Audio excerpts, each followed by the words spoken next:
जय माता दी। प्रणाम भक्तजनों। आज मैं आपके लिए चैत्र नवरात्रि की माँ सिद्धिदात्री की कथा लेकर आई हूँ। माँ दुर्गा जी की 9वीं शक्ति का नाम सिद्धिदात्री है। ये सभी प्रकार की सिद्धियों को देने वाली है। नवरात्रि पूजन के 9वें दिन इनकी उपासना की जाती है। इस दिन शास्त्रीय विधि विधान और पूर्ण निष्ठा के साथ साधना करने वाले साधक को सभी सिद्धियों की प्राप्ति हो जाती है। सृष्टि में कुछ भी उनके लिए अगम्य नहीं रह जाता है। ब्रह्मांड पर पूर्ण विजय प्राप्त करने की सामर्थ्य उसमें आ जाती है। माँ सिद्धिदात्री 4 भुजाओं वाली है। ये कमल के पुष्प पर भी आसीन होती है।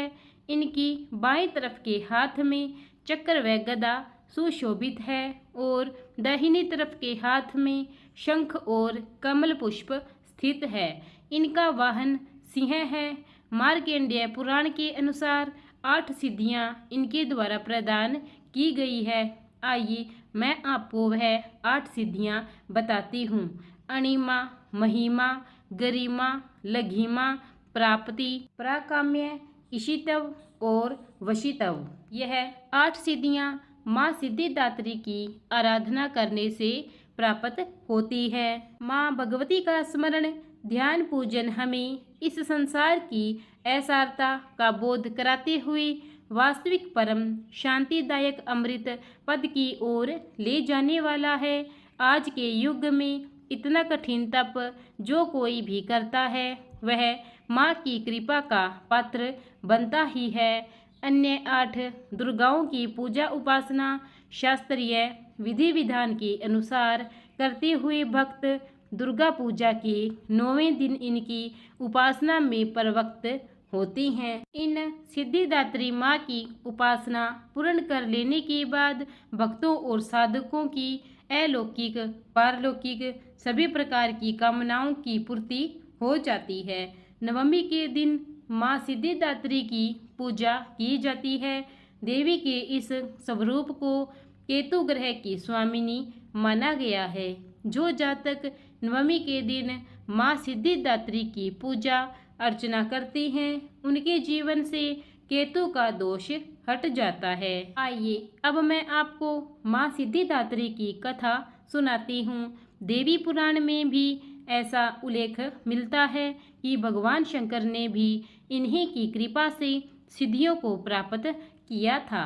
केवल मानव ही नहीं बल्कि सिद्ध, गंधर्व, यक्ष, देवता और असुर सभी इनकी आराधना करते हैं। संसार में सभी वस्तुओं को सहज और सुलभता से प्राप्त करने के लिए नवरात्र के 9वें दिन इनकी पूजा की जाती है। भगवान शिव ने भी सिद्धिदात्री देवी की कृपा से तमाम सिद्धियां प्राप्त की थी। इस देवी की कृपा से ही शिव जी का आधा शरीर देवी का हुआ था। इसी कारण शिव अर्धनारीश्वर नाम से प्रसिद्ध हुए। इस देवी का पूजन, ध्यान, स्मरण हमें इस संसार की असारता का बोध कराते हैं और अमृत पद की ओर ले जाते हैं। जब ब्रह्मांड पूरी तरह से अंधेरे से भरा हुआ एक विशाल शून्य था, दुनिया में कहीं भी किसी भी प्रकार का कोई संकेत नहीं था, तब उस अंधकार से भरे हुए ब्रह्मांड में ऊर्जा का एक छोटा सा पुंज प्रकट हुआ और देखते ही देखते उस प्रकाश पुंज का प्रकाश चारों ओर फैलने लगा। प्रकाश के पुंज ने एक आकार लेना शुरू किया और अंत में वह एक दिव्य नारी की तरह लग रहा था, जो स्वयं देवी महाशक्ति के अलावा और कोई नहीं था। सर्वोच्च देवी ने स्वयं प्रकट होकर त्रिदेवों को जन्म दिया। तब ब्रह्मा, विष्णु और महादेव प्रकट हुए। तब देवी ने त्रिदेवों को सृष्टि को सुचारू रूप से चलाने के लिए, अपने अपने कर्तव्य निभाने के लिए, आत्मचिंतन करने के लिए कहा। देवी के कहे अनुसार तीनों देव आत्मचिंतन करते महासागर के किनारे बैठ गए और कई वर्षों तक तपस्या की। और उनकी तपस्या से प्रसन्न होकर देवी माँ सिद्धिदात्री के रूप में उनके समक्ष प्रकट हुई। देवी सिद्धिदात्री ने ब्रह्मा जी को सरस्वती, विष्णु जी को लक्ष्मी तथा शिव शंकर भगवान को आदि शक्ति प्रदान की। माँ सिद्धिदात्री ने ब्रह्मा जी को सृष्टि की रचना का कार्यभार सौंपा, विष्णु जी को सृष्टि के पालन का कार्य दिया और महादेव को समय आने पर संसार का संहार करने का कार्यभार सौंपा। माँ सिद्धिदात्री ने त्रिदेवों को बताया कि उनकी शक्तियाँ उनकी पत्नियों के रूप में हैं, जो उन्हें अपने कार्य करने में मदद करेगी। माँ सिद्धिदात्री ने उन्हें आश्वासन दिया कि वह उन्हें दिव्य चमत्कारी शक्तियाँ भी प्रदान करेंगे, जो उन्हें अपने कर्तव्यों को पूरा करने में मदद करेगी।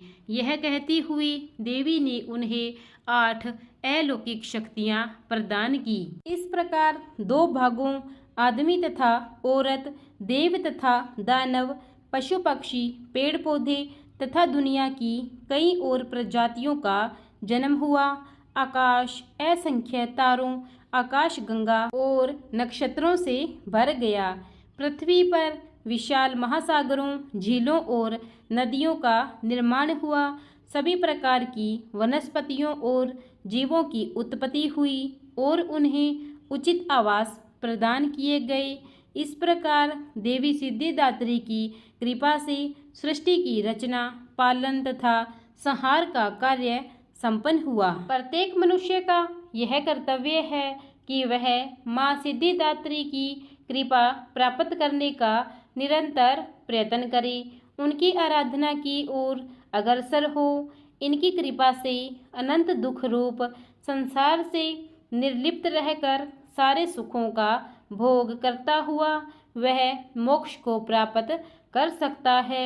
सिद्धिदात्री माँ के कृपा पात्र भक्त के भीतर कोई ऐसी कामना शेष बचती ही नहीं है जिसे वह पूर्ण करना चाहे।